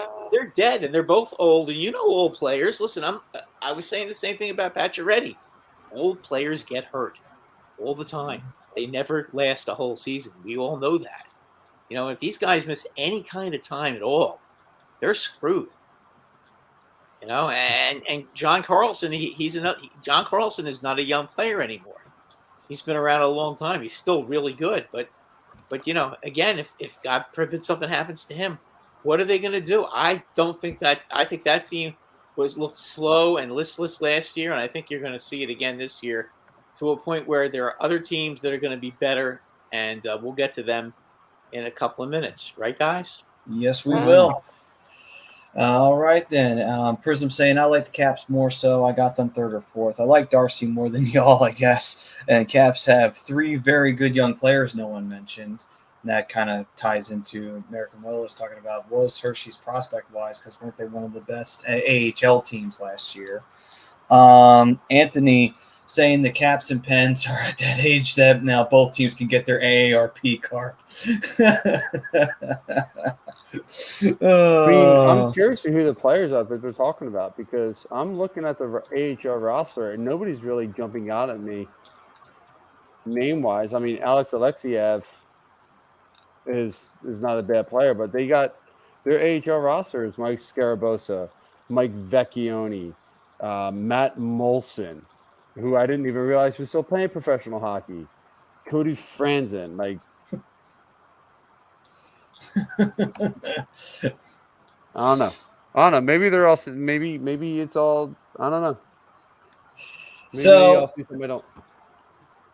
So the Washington Capitals, I'm going to say that they miss. I will say they will miss. I think that they'll be 5th place, but I think they'll be the 5th place that doesn't get a wild card spot. I actually think we might see a weird year where 5th place, maybe they both go to an Atlantic team, or maybe only 4, the number 4 team in the division. Maybe that's the only team that goes to the playoffs in terms of wild card for the Metro. I would argue that I think Washington, they take their first L in terms of the season and miss the playoffs this year. For at least the first one in a long time. All right. On to The next team in line, a team that last year had a bit of a rough patch. They've had a couple of rough patches, as a matter of fact, after being as competitive as a perennial cup contender, 2 times getting into what is the equivalent of an Eastern Conference final, losing to the same team twice, haven't gotten back since.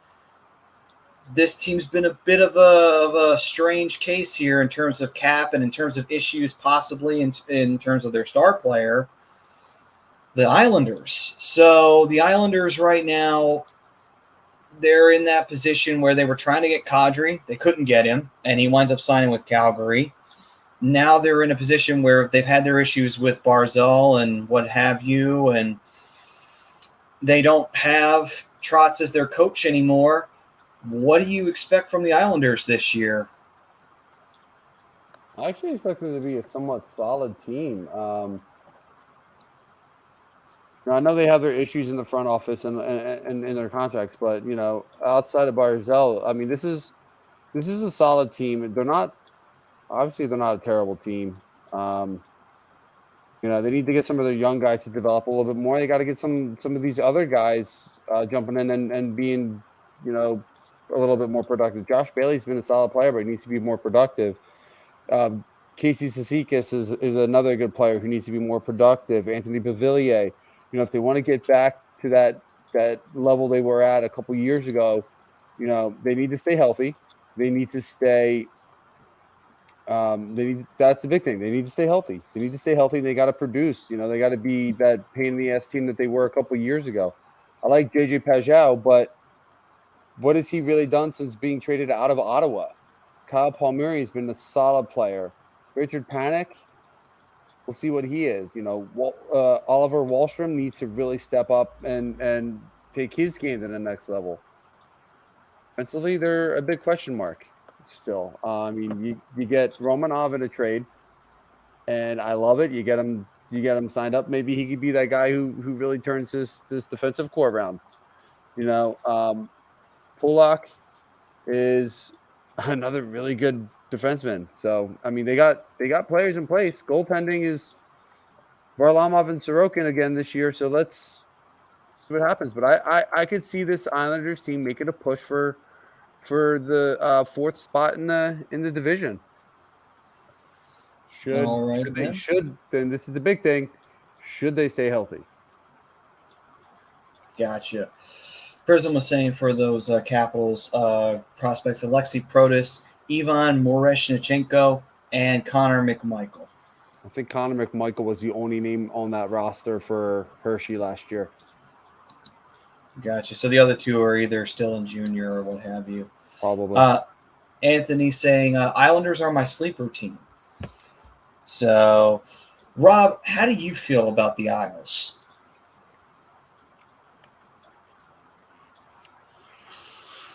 I was chatting with people and we were talking about age, so I was looking at the Pens' age. They're 4th in the league, 28-51. The Caps at the 28-18. And whatchamacallit, 97, almost 30 years of old age. This is a lot of people that this team, is a lot longer in the tooth than they're given credit for. Now they are trying to get younger. They got 2 nice draft picks this year in Clay Odilis and Isaiah George, and then they traded the 13th overall pick to get Alexander Romanov. So that'll help.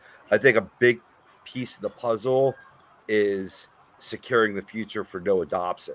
I think for this team. But there's a lot of holes. There's a very odd decision to fire Trotz, in my opinion. Lane Lambert, we'll see what he brings.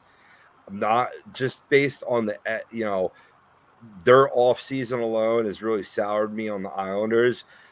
I actually, just by process of elimination, I got them taking a step back in the division and finishing behind the Devils in 7th place.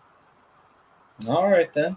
Interesting. So 7th place finish and a 6th place finish. So a 7th place finish and a 4th place finish, right, Bri? Yeah, I got him. The Islanders in fourth. Yeah, All there's right, a range of outcomes. There's a range of outcomes based on, do the youth contribute more? How a lot of things fall into place. But I don't know. I mean, I like Polak and Pelech are great tandem defensively. There's still a lot of things to like. But this division is pretty damn good, fellas. It is. It is. All right, Brad, your old beloved rival, the New York Islanders. What are you looking at for them? You mean the team that I hate more than any other team in the NHL? Yes, beloved. Gotcha. Okay. Well, I think they're good in fourth. Okay. I think last year was a fluke that every possible thing that could have gone wrong for them went wrong. First, they have a new arena which isn't ready for the first 13 games, so they have to play the first 13 games on the road. Okay. How the hell do you ever get yourself in a position like that? So of course they get off to a god awful start. I think they only won 4 of their first 13 games last year. They come home and then half the team gets COVID. Okay, so now you've got just about your entire AHL team up, and they're getting slammed every game. Okay, finally they get healthy, and they go on a big run. But the problem is they never get closer than like maybe 10, 12 points out of the playoffs because they were too far behind to come back all the way. And they finally gave up. But I'm looking at this team.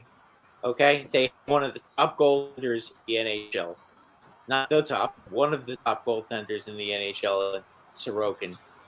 Okay, they still have Varlamov, who's really good. I think their goaltending combo, together, is probably one of the better combos in the NHL. And Anthony, I hate the Islanders, so stop. Okay? you gotta put it where it is. Okay, they're a hard team to play against. They're mean. Okay, they still have Travis Lee. They still have Barzell. Okay, their defensemen, their back end is good. I mean, they still have Aho. Noah Dobson's going to be around for a while, and they're not gonna be going anywhere, but right in the playoff hunt. Okay, they've got guys who can score. They got guys like Villiers, Bailey, Brock Nelson, who had an outstanding year last year. I think he scored 30 goals. Did he not? Last year, he did. Brogdon? Brock Nelson. Oh, Brock Nelson. I'm sorry. Yeah, he had a huge year last year, and then they bring in Zach Parise, who I think is going to be a productive player for them. And again, Anders Lee. These guys are warriors. They're going to be out there. They know how to play defensively. They've been in the playoffs before. I think the team's going to come back, and I think they're going to finish in fourth place. And they're going to give my Rangers all kinds of trouble in the first round of the playoffs. All right, then. All right. So Brad has them finishing in fourth place, like Bry had them finishing up.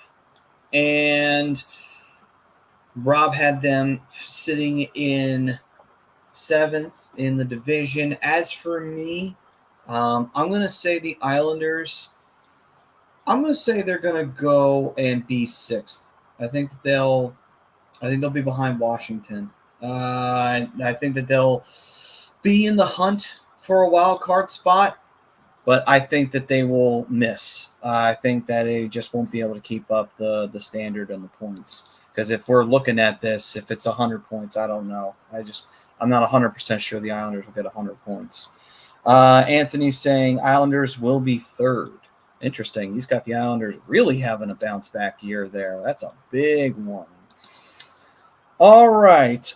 Next up, we bring ourselves to the Columbus Blue Jackets, a team that won the Johnny Gaudreau sweepstakes. And now it seems like, and also now Patrick Laine wanted to be on the team and push forward with them moving on. So where does this put Columbus? Does this put Columbus right back into the thick of it, where they were routinely getting in and being a first round out? Or do you see them still hovering in the middle of the pack and still missing the playoffs? You can let Brad go first. I'm still trying to All right, then. evaluate this team here. All right, Brad, take it away. Okay, I think they come in fifth, and they might be able to pull out a wild card spot. We'll see what happens with Boston.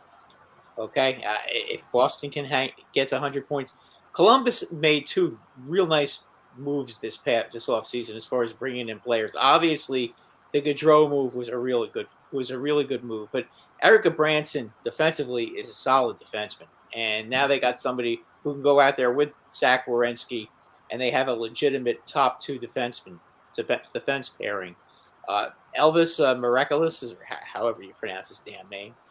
Elvis Merce Lincolns. Thank you. Yeah, he's going to be in the building as the number one goaltender. Certainly proved it last season that he's a number one goaltender. I think this team is going to be on a mission. They're pretty fundamentally good. I thought last year they played extremely well for a team that really did not have a whole lot of talent. And obviously was kind of probably in the whirlpool of despair after trading what's his name to the Blackhawks, Seth Jones. So it may have taken that team a while to get their bearings straight, but I thought they played very well in the second half of the season. They made it interesting. They sure as heck played a lot of tough games at the end. They had a chance to catch Boston a couple of times, but they just couldn't get over the hump in those games. I can remember a game in Columbus. I think they lost 6-5, where they had a 5-3 lead in the third period, and they let it get away. That's the kind of stuff that they did last year. I think it's going to be a different story now. They're going to be better defensively, and now they've got the bang offensively. And you know what? The fact that they signed Johnny Gaudreau obviously has kept what's his name in town, Patrick Laine, and that's huge. That's really a huge move for them. So I could see them coming in fifth. I think they're going to be battling the whole season for that final playoff spot. Whether they get it or not is anyone's guess. But they're going to be right in it. Don't forget, Boone Jenner is still on the team. They've got some players on that team. You can't count them out. Your boy Jacob Voracek is still on the team too. So, he can still get a lot of assists. He may not get more than 5 goals, but he'll still get a lot of assists for that team and set up a lot of goals. And he'll score goals against the Rangers because that's just what he does. I think they may be the only team he ever scores against, but he's still going to get his goals there. And I said, I think they're going to come. I think they're going to come in fifth, but it might be enough to make the playoffs, depending on what happens in the Atlantic. All right, then. So Brad sees them possibly making it back into the hunt for that wild card spot, but of course predicated on what happens in the Atlantic Division. Jimmy's saying disagree to the poll. What's up, Jimmy? And Crone, what's up, man? Saying, hey, fellas, agree to the poll. Going to be a long season. And I'm glad me and Jimmy see things the same. Somebody agrees. Somebody agrees with you. Appreciate the positivity. Of course, you put that positive juju out there, you put that positive energy out there, you're going to get positive energy in return. So Sure. Travis like, all right, then. So, Bri, how do you feel about the Jackets and their chances of getting back into the hunt this year? Well, to build off of what Brad said about Jacob Voracek, he's coming off a season where he only had 6 goals, and I'm pretty sure all 6 of them came against the Rangers. So just to prove his point a little bit. But I think this is a team that could finish in 5th place. I don't know. Like I think Johnny's going to make a huge impact with Patrick Laine. I think they're going to have a great year together. I think there's some other players that I think we need to give some attention to. Is Jack Roslovic, who had a quietly okay year last year for the Blue Jackets. 45 points, 22 goals. Very under the radar type player, which they got in that trade for Pierre-Luc Dubois, along with Patrick Laine. Another guy we need to look at is Cole Sillinger. He's going to be another guy to look at. He's going into his season where he's going to be 20. He's got 79 games under his belt last year. And being his rookie year, I thought he put up some good numbers, 16 and 15 for 31. I mean, he was a minus 22, but can't put that all on him. We know that Columbus has good goaltending and solid defense, and I agree with Brad saying that bringing in Branson was a good move, and I can't argue that. That was a great move. I think that's going to kind of be their Achilles heel this year is how good are they going to be defensively. You need guys to be back there to play, not necessarily to the level of Zach Werenski, but guys who can complement that first pairing. But I have Columbus finishing in 5th and just outside the playoffs. All right, then Anthony's saying Jackets sneak into the playoffs. Robbie, do you feel the Jackets are back in it? I do. I actually have them finishing 4th ahead of the Capitals in 5th. I thought, Brad, did you have the Caps in 5th too before? 6th. Oh, you had them 6. Okay, I could see that. That's right. I was like, damn, I thought I was lowballing them at 5, and you brought them to 6. Right.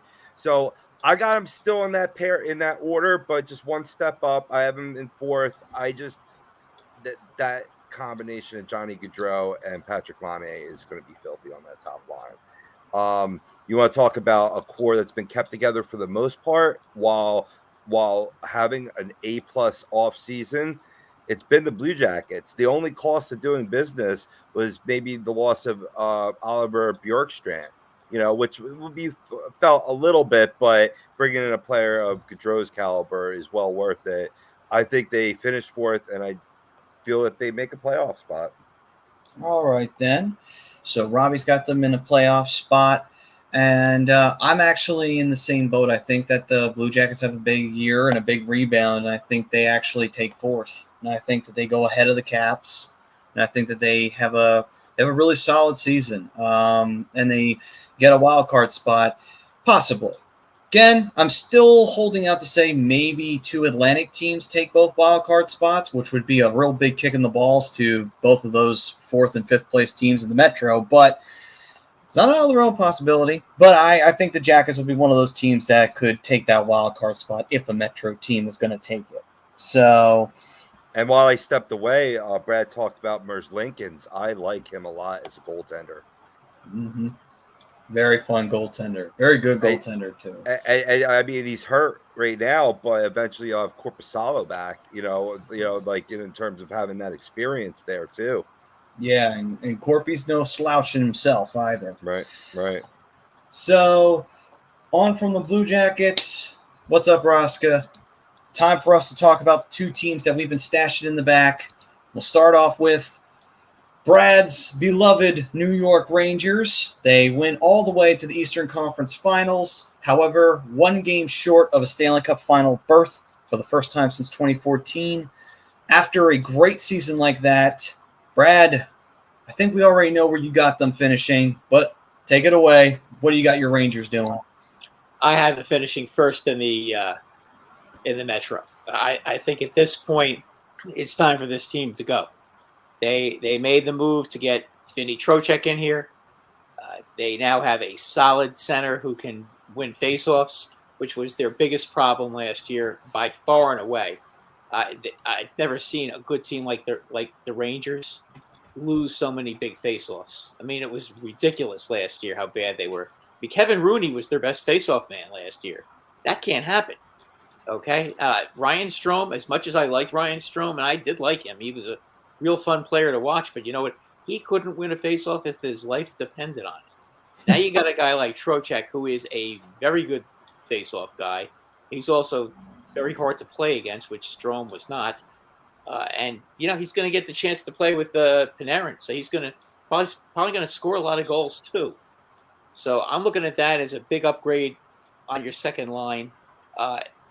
The key for the Rangers obviously is going to be, can the kids step up? Can Lafreniere step up? Can Kakko prove that he was worth being the second pick in the draft a couple of years ago?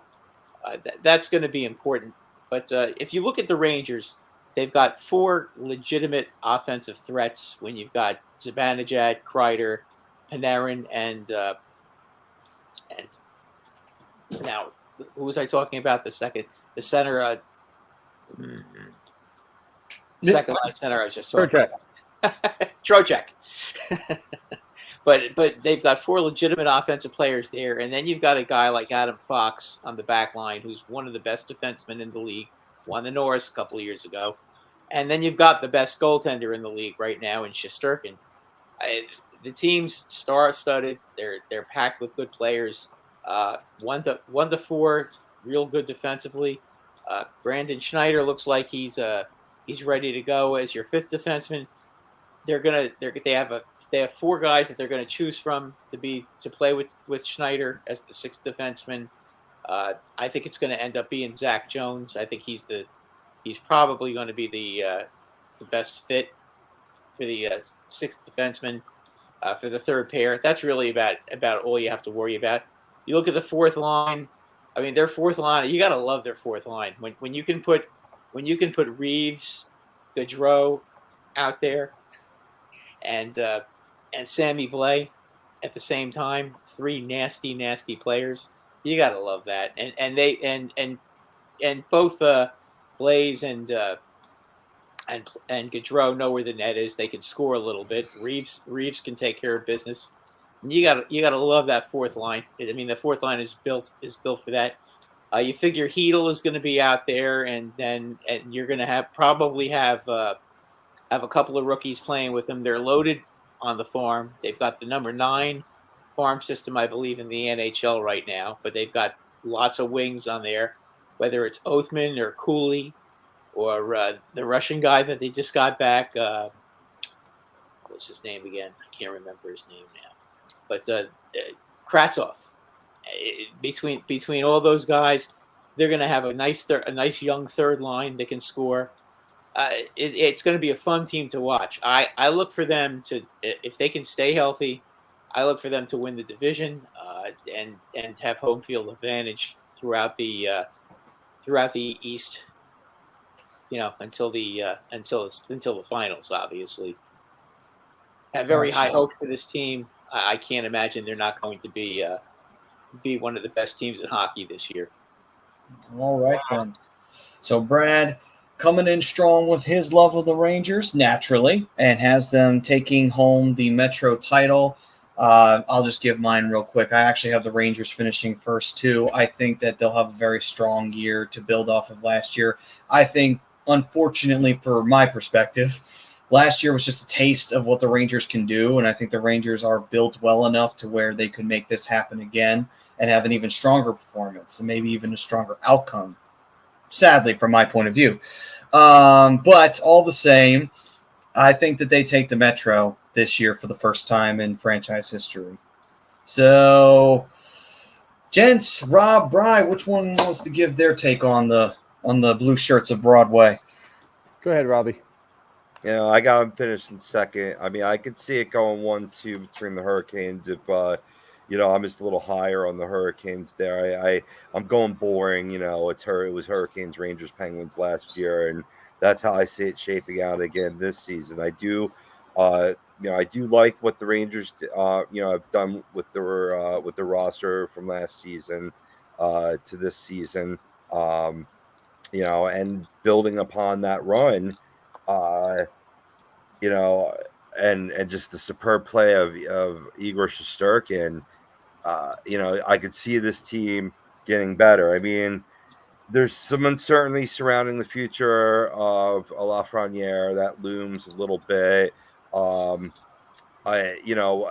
As much as Georgiev, Brad has been down on, that still was a quality goaltender to back up Shesterkin. I don't know.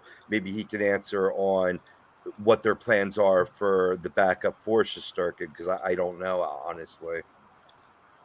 Oh, hold on. Seth Halak. Halak.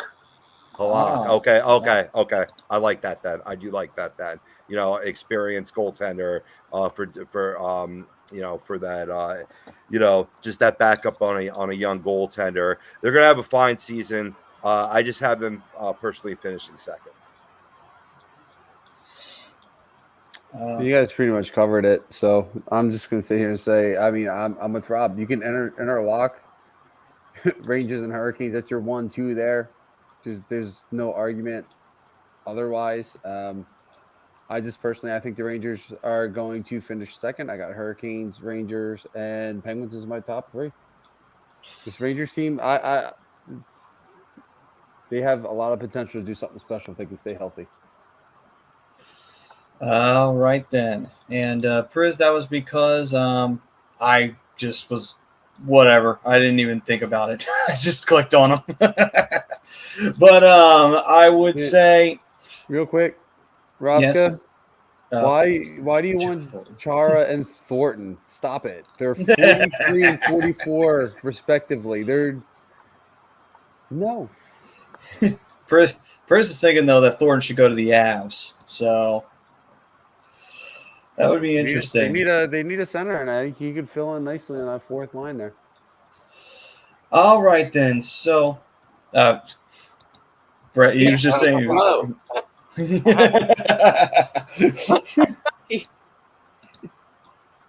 All right. So, final team. That is, of course, the Flyers. We've been talking about them off and on throughout this entire broadcast. To wrap this show up here, finish this guy up. Where do we see the Flyers finishing up this year? I'll just give mine real fast.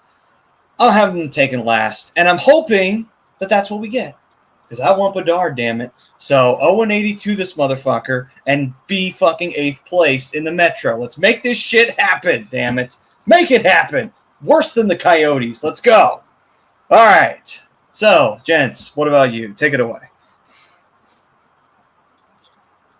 I'm in agreement with you, Maddie. I mean, it's too tough a division. I mean, they'll be a little better, I think, than last year. It's a brand new season. It'll hinge on a lot on the health. It's going to hinge a lot on a Flyer that I think is going to, potentially have a breakout season if healthy, and that's Joel Farabee. If he could do that, then I could see this team starting to build that chemistry, starting to get it turned around in the right direction. But how could I put them ahead of even a team like the Devils, who are improved from last year? Islanders, several of you guys picked them fourth, even though I was down on them a little bit. Still, you can't, you just can't put them ahead of that and call yourself an honest journalist. So 8th, last place, bring on Bedard. All right, then. So me and Rob working together on that one. Bedard all the way, 8th place. Bry, what are you feeling? Unfortunately, I have them in 8th place, but I don't see them in 8th place with the top pick. I see them in 8th place with the top 5 pick. I think there's going to be teams, despite the fact they're going to finish in last place, I still think they're not going to be the worst team in the league, and I think they're going to be far from the worst team in the league. I still think there's worse out there. I think this Flyers team is going to finish in last place and have a much better season than people expect. And I'm going to say that they're going to miss Bedard, but they're still going to get a great pick. All right, then. And 2 of them. And yeah. Round. No, so no. Good point. Brad? You know what? It was hard for me to pick between the Flyers and the Devils. The one thing the Flyers have that the Devils don't have is a goalie who has the ability to be outstanding at times. And you know what? To me, the difference between the Flyers and the Devils could be that goalie in Carter Hart. They could finish. I'm going to pick them last, but I'll tell you what, I would not be surprised if they finished ahead of the Devils. The Devils are going to score a lot of goals, but the Devils are going to. I mean, they gave up over 300 goals last year. That's a lot of goals to give up in NHL in the NHL in the year 2022. Back in the day, a lot of teams scored close to 350, 360 goals. And they gave up around 290 to 300. That was normal. In today's NHL, you just don't see teams giving up over 300 goals. And I don't see where the Devils defensively have changed all that much. And again, I think the goaltending, Carter Hart, is a lot better than Mackenzie Blackwood. Even when I saw Mackenzie Blackwood playing well, I think Carter Hart's a lot better than he is. I think Carter Hart could keep them from finishing last. So we'll see what happens. I'm going to say 8, but I would not be surprised to see 7. And I don't see them finishing dead last, but they could win the lottery. You don't know. Yeah, I mean, they could. They absolutely could. I agree with you, Brad. But I You don't know. You're still gonna get a great player. You're gonna be in the top 10. Mhm. You're gonna be getting a guy who's gonna be on your first line for sure. True. So, that's just the nature of what this year's draft is all about. 2023 is going to be a special year in the first round. I'm not sure about the second round if you're going to get guys that good, but definitely in the first round, it's going to be that's what it's going to be. It's going to be one star after another, and you guys are going to get one of the 10 best for sure. For sure. American Lillis said, watch Vegas get Connor. He also said if McHale is good. I believe he is, so I wouldn't worry too much on that. That's Prism's order. He's got Carolina, New York, Washington, Islanders, Pittsburgh. That's his look. All right, then. So that takes care of our breakdown of the Metro. Time to wrap this sucker up. I know and Ted's saying problem his heart is he doesn't have a legit backup and he's going to have to play an insane amount of games. Now, why is people down on Felix Sandstrom? What did he do wrong? Tell me, Ted. What the fuck did he do wrong? Nothing. He hasn't had a shot yet. He also said, quick question. What do you guys make out of the Flyers only playing Pittsburgh twice and both games are in Pittsburgh? That we're a very charitable organization and we should take it as a tax write-off because we're going to give them 2 easy wins in their building. So, all right then. So, gents, that'll do it for this edition of the Hockey Happy Hour. Weekly Roundup is coming up next, so stay tuned to A2D because we got plenty more coming your way.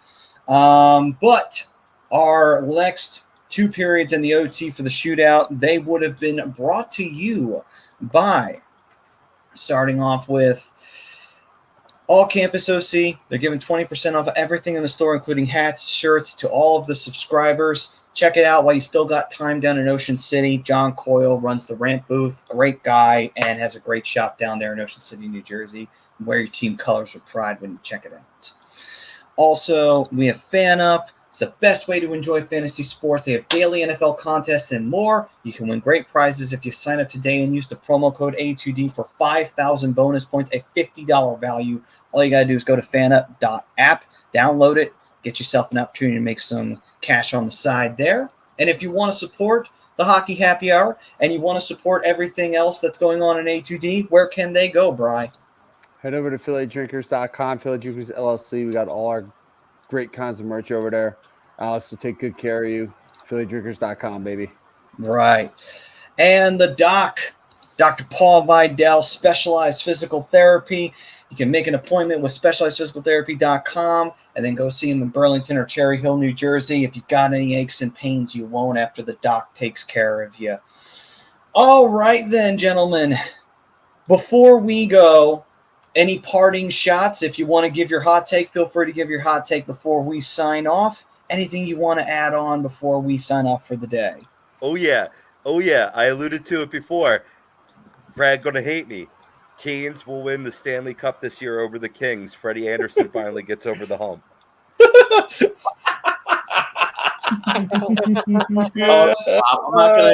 I'm not gonna be mad at you. Stop. Ooh. I said that last year, though. Let's see what happened. All right, then, guys. Goalie, it's never gonna happen. Finally happens. Come on. I got a prop bet. No. Hey, hot take, guys. Yeah. Ryan Reeves kicks. What the hell's his name? Tom Wilson. Your guy. Your Nick Delorier. He kicks Delorier's ass. First game of the season. First shift. Okay, then. First shift they're out there. You know they're going to be looking for each other. If we're not winning fights, what the fuck are we doing in Philly? Listen, last year they had one hell. I don't know if you guys saw the one they had last year between those two when he was on Anaheim. Boy, they had to knock him down, drag him out fight that lasted almost a minute and a half. Yeah. Yeah, that's going to be entertaining for you That guys. was. I mean, you talk about a great fight. Go on like hockeyfights.com or YouTube and check out last year's fight. That was a beauty. All right then. Oh, yeah. Very All right. spirited. Nice. I'm with Priz here for my hot take. Priz says McTavish wins the Calder. Mason McTavish wins the Calder. Okay then. Fucking go. All right then. And then we'll close this out with our final for our show sponsor. Get 20% off. Use the code A2D Manscaped. Get rid of what, Bri? That junk funk. Hell yeah. Upgrade your life. Throw out your old hygiene habits. All right, guys. We will see you next week. We'll bring you the NHL Rivalries next week. I know we pushed it back a couple of weeks in a row, but we will do it next week. Promise. We've got the previews out of the way. We can now. We'll see you guys next week right here on A2DRadio.com. From all of us, peace and love, everyone.